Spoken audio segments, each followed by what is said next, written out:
आज हम आपको दर्शन कराने वाले हैं झारखंड के देवघर में स्थित बाबा वैद्यनाथ ज्योतिर्लिंग का। देवघर आने के लिए आप अपने सिटी से ट्रेन लेके जेसीडी स्टेशन या देवघर स्टेशन आ सकते हैं। स्टेशन से मंदिर तक का ऑटो आपको मिल जाएगा। जेसीडी से आपको पड़ेगा 130 रुपीज़ और देवघर से पड़ेगा आपको 100 रुपीज़। आपको आना होगा टावर चौक पॉइंट तक। टावर चौक में आने के बाद आपको ये टावर दिखाई देगा। इसी के आसपास में आपको होटल दिखेंगे। 1000 रुपीज़ के आसपास यहाँ होटल का कॉस्ट होता है, जो उतना साफ़ सुथरा भी नहीं होता है। आप एक होटल रूम अरेंज करने के बाद चले जाइए शिवगंगा घाट की तरफ। शिवगंगा घाट का दर्शन करने के बाद यहाँ पे अपना स्नान करने के बाद पानी लेने के बाद आप चले जाइए फ्री दर्शन लाइन की तरफ, जो इसी घाट के पास से ही शुरू होता है। यहाँ पे ही आपको सारे पूजा सामग्री के दुकान मिल जाएंगे। यहाँ से आप पूजा सामग्री खरीद लीजिए। बाबा के दर्शन के लिए यहाँ पे आप लाइन लगा दीजिए और इसी रास्ते आप आगे बढ़ते जाइए। अगर आप वीआईपी पासेस लेके दर्शन करना चाहते हैं, उसका डिटेल्स मैं आगे बता दे रहा हूँ। टावर चौक से लगभग 300 मीटर अब आगे जाने के बाद आपको एक चौराहा मिलेगा। इस चौराहा से लेफ्ट लेके आपको थोड़ा आगे जाने पे मंदिर का एंट्री गेट मिल जाएगा और यहीं पे ही आपको देवघर का प्रसिद्ध पेड़ा बनते हुए दिखेंगे, जो बहुत ही स्वादिष्ट होते हैं। प्रसाद के रूप में अगर भोले बाबा को आप पेड़ा चढ़ाना चाहते हैं तो इस स्थान से लेके अंदर चले जाइएगा और थोड़ा आगे जाके आप यहाँ पे अपना जूता चप्पल जमा करके मंदिर में प्रवेश कर जाइए। देवघर में उतने अच्छा फूड ऑप्शंस नहीं है। बहुत जगह खाने के बाद हम मालदा मिष्ठान भंडार में जब खाना खाए, हमें बहुत ही फ्रेश क्वालिटी का मिला। अब हम मंदिर में प्रवेश कर रहे हैं। इस प्रवेश द्वार से हमने मंदिर पे प्रवेश किया और मंदिर के चारों तरफ हमने भक्तों के बहुत सारे भीड़ देखे। मंदिर के अंदर आपको पूजा कराने के लिए पांडा मिल जाएंगे, पर बार्गेनिंग आप अपने हिसाब से कर लीजिएगा, नहीं तो आपका पॉकेट खाली हो सकता है। यहाँ पे आपको फूल से लेके पूजा सामग्री 20 से 50 रुपए के अंदर मिल जाएगा। ये जो आप लाइन देख रहे हैं, ये जनरल लाइन से होते हुए आ रहे हैं और इस स्थान में आके वीआईपी लाइन से जुड़ जा रहे हैं। देवघर में जो ज्योतिर्लिंग है, इसको इच्छा पूर्ति लिंग बोला जाता है। यहाँ पे भक्त जो अपने भगवान के पास अपना इच्छा प्रकट करते हैं, वो पूरा हो जाता है। देवघर में स्थित बाबा वैद्यनाथ धाम बहुत ही प्रमुख धाम है। ये ज्योतिर्लिंग में से भी आता है। यहाँ हर दिन लाखों श्रद्धालु दर्शन करते हैं, तो भीड़ यहाँ पे बहुत होता है। अगर आप भोले बाबा का पूजन बहुत अच्छे तरीके से करना चाहते हैं तो कोई अच्छा पांडा पकड़ के आप पूजा करा सकते हैं। शाम के वक्त भी यहाँ पे स्पेशल पूजा होता है। अगर आप वीआईपी पासेस लेके दर्शन करना चाहते हैं तो मंदिर के कार्यालय से आप 250 रुपये का एक टिकट ले सकते हैं, पर अंदर जाने के बाद आपको बहुत ही ज़्यादा धक्का मुक्की देखने को मिलेगा और आपका दर्शन अच्छे से नहीं हो पाएगा। अगर आप किसी दिन पहुंचे हैं और उस दिन खाली रहा तो आप लकी हैं। बाबा धाम का ये प्रांगण बहुत ही भव्य है। एक तरफ आपको बाबा के मंदिर और दूसरी तरफ आपको माता के मंदिर दिख जाएंगे। ये माता के मंदिर 51 शक्तिपीठों में से भी एक मंदिर माना जाता है। आप अगर इस ज्योतिर्लिंग का दर्शन कर रहे हैं तो यहाँ पे माता का दर्शन भी कर लीजिए, तो आपको एक शक्तिपीठ का भी दर्शन हो जाएगा। मंदिर प्रांगण में आपको बहुत ही ज़्यादा भीड़ देखने को मिलेगा। आप अपना चीज़ें बहुत ही संभाल के रखिए।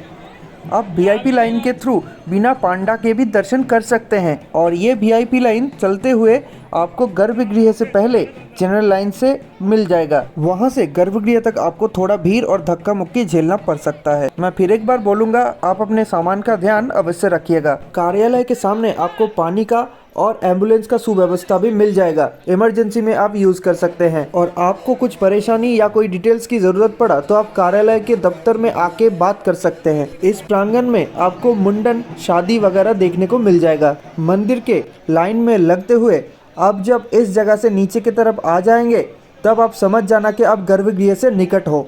ज्योतिर्लिंग के दर्शन के बाद आप मंदिर प्रांगण में घूम सकते हैं। यहाँ पे 10 विद्याओं का मंदिर स्थापित है। इस मंदिर पे दर्शनार्थी अपने श्रद्धा के अनुसार लाल धागा चढ़ाते हैं, जो बाबा के मंदिर से होते हुए माता जी के मंदिर तक जाता है। अगर आप यहाँ पे कुछ भी दान कर्म या पूजा पाठ करा रहे हैं तो सोच समझ के और बार्गेनिंग करके ही कीजिएगा। शाम को मंदिर प्रांगण में माता जी के मंदिर के सामने आरती का प्रबंध होता है। यहाँ पे आप शाम को आरती का नज़ारा भी ले सकते हैं। जो लोग बाबा धाम आते हैं वो बासुकीनाथ का भी दर्शन करते हैं, जो यहाँ से 42 किलोमीटर दूर है। देवघर में दर्शन के बाद आप साइट सीन भी कर सकते हैं। त्रिकुट पहाड़, नौलखा मंदिर, दुमका वाटरफॉल भी आप जा सकते हैं। चलिए आप लोगों को सुनाते हैं इस मंदिर स्थापना का कहानी। लंकापति रावण महादेव का बहुत बड़ा भक्त था। महादेव को प्रसन्न करने के लिए रावण एक बार हिमालय में तप करने लगा और अपना सर एक एक करके काट के वो शिवलिंग पे चढ़ा रहा था। 9 सिर चढ़ाने के बाद जब रावण अपना 10वां सिर चढ़ाने वाला था, तब भोलेनाथ प्रसन्न होके रावण को दर्शन दिए और रावण को वर मांगने के लिए बोला। तब रावण ने कामना लिंग को ही अपने साथ लंका ले जाने के लिए मांग लिया। महादेव ने रावण का इस मनोकामना को पूरा तो किया, पर एक शर्त भी रख दिया। महादेव ने शर्त में बोला कि तुम मुझे ले जाते हुए कहीं पे भी मुझे नीचे रखा तो मैं वहीं पर ही स्थापित हो जाऊंगा। तब रावण ने उनका ये शर्त मान लिया। तब रावण ने महादेव का पार्थिव लिंग को लेके लंका के ओर प्रस्थान किया। बहुत दूर तक चलते हुए रावण को लघुशंका की अनुभूति हुई। तब रावण ने एक बच्चे के हाथ में वो शिवलिंग थमा के लघुशंका के लिए चले गए। थोड़ा ज़्यादा समय लगने के कारण और बच्चे को बहुत ही ज़्यादा भार महसूस होने के कारण उसने पार्थिव लिंग को नीचे रख दिया। लघुशंका समाप्त करके आने के बाद रावण ने जब देखा बच्चे ने उस शिवलिंग को नीचे रख दिया है, तो रावण ने बहुत कोशिश किया उस शिवलिंग को उठाने के लिए, पर वो उठा नहीं पाया क्योंकि वो शिवलिंग वहीं पर ही स्थापित हो गया था। रावण गुस्से में आके उसके ऊपर अंगूठा दबा के लंका के ओर प्रस्थान कर लिए। चलिए अब आपको हम ज्योतिर्लिंग का दर्शन कराते हैं। मंदिर के गर्भगृह में फोटोग्राफी और वीडियोग्राफी अलाउ नहीं है, फिर भी हमारा कोशिश रहता है कि आप लोगों को दर्शन करा दिया जाए। मंदिर का दर्शन समाप्ति के बाद हम जा रहे हैं बासुकीनाथ का दर्शन करने, जो यहाँ से 42 किलोमीटर दूर है। हम बासुकीनाथ जाने वाले हैं शेयर ऑटो में। टावर चौक से आधा किलोमीटर दूर बस स्टैंड से आपको शेयर ऑटो मिल जाएगा बासुकीनाथ के लिए। लोकल मान्यता के अनुसार देवघर में बाबा का दर्शन के बाद बासुकीनाथ का भी दर्शन करना आवश्यक होता है। शेयर ऑटो में बासुकीनाथ जाने में हमें पर पर्सन 140 रुपये अप डाउन का खर्चा पड़ा था। अगर आप टावर चौक से बस स्टैंड तक ऑटो या ई रिक्शा में जाएंगे तो और 20 रुपीज़ ऐड हो जाएगा।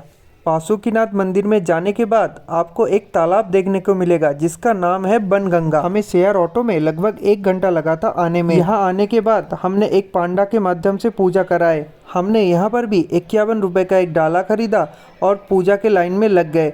हमने निःशुल्क लाइन में ही यहाँ पे भगवान का पूजा करवाए।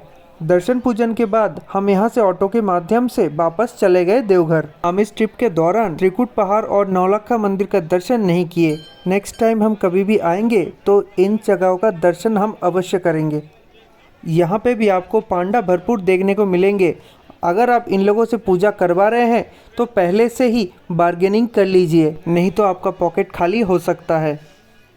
बासुकीनाथ से हम देवघर वापस आ गए हैं। होटल में रेस्ट करने के बाद हम शाम को जाएंगे आरती के लिए। हर दिन शाम के 7 बजे से यहाँ पे संध्या आरती होता है।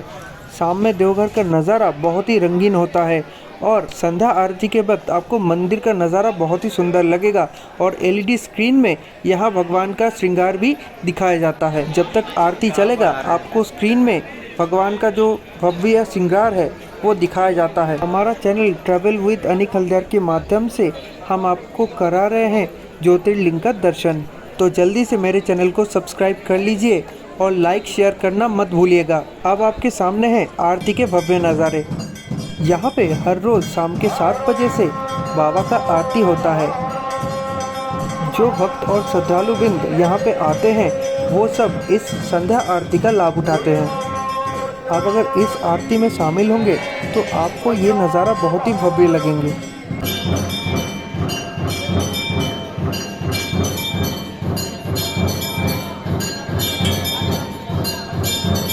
भव्य संध्या आरती के साथ साथ हमने देवघर का दर्शन समाप्त किए।